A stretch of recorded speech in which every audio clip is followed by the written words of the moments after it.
క్రీస్తునందు సహోదరి సహోదరులకు ప్రభుపేట వందనాలు చెల్లిస్తూ ఉన్నాను. ఈ సమయంలో దేవునికి ఇష్టలుగా బ్రతుకుతున్నామా?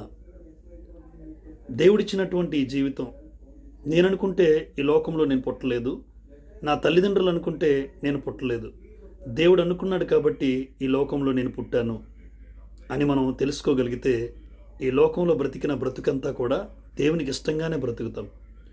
కొరింథీయులకు రాసిన మొదటి పత్రిక 10వ అధ్యాయం 5వ వచనంలో అపోస్తలుడైన పౌలు రాసినటువంటి మాట ఏంటంటే, అయితే వారిలో ఎక్కువ మంది దేవునికి ఇష్టలుగా ఉండకపోయిరి గనుక అరణ్యంలో సంహరింపబడిరి.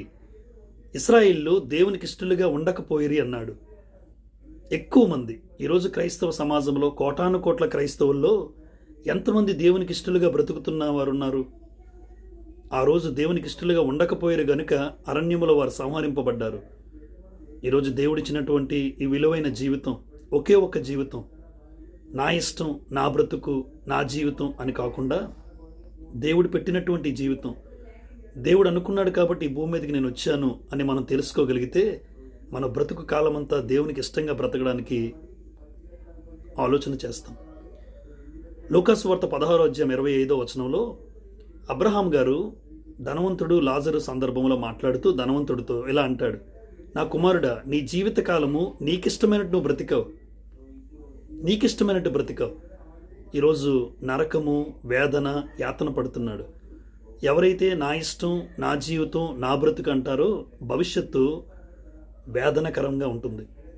ఈరోజు మనం దేవుని ఇష్టాన్ని నెరవేర్చగలిగితే ఖచ్చితంగా ఒక అద్భుతమైన మంచి జీవితం దేవుడు మనందరికీ అనుగ్రహిస్తాడు. దినవృత్తాంతాల గ్రంథంలో 21వ అధ్యాయం 20వ వచనం మీరు చూడగలిగితే, 2వ దినవృత్తాంతములు 21:20లో భక్తిపరుడైన యెహోషాపాతు ఉంటాడు. ఆ యెహోషాపాతు కుమారుడైన యెహోరాము జీవితం ఈరోజు అనేకులకు ఒక మాదిరికరంగా మనం నేర్చుకోవాల్సిన పాఠం అందులో దాగి ఉంది. యెహోషాపాతు కుమారుడైన యెహోరాము ఈ లోకంలో ఎవ్వరికీ ఇష్టం లేకుండా చనిపోయాడు. తన బ్రతుకు కాలమంతా ఒక్కడికి కూడా ఆయన ఇష్టం లేదు. ఆలోచించండి, దేవుడికి ఇష్టం లేని బ్రతుకు ఏ మనిషి ఇష్టపడడు. ఈరోజు నిన్ను దేవుడు ఇష్టపడుతున్నాడా? ఖచ్చితంగా నీ జీవితం అనేకులకు ఇష్టంగా ఉంటుంది.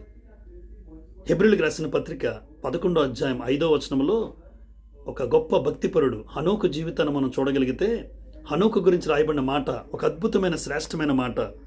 విశ్వాసమును బట్టి హనోకు మరణము చూడకున్నట్లు కొనుపోబడెను, అతడు కొనుపోబడక మునుపు దేవునికి ఇష్టడై ఉండెనని సాక్ష్యం పొందెను.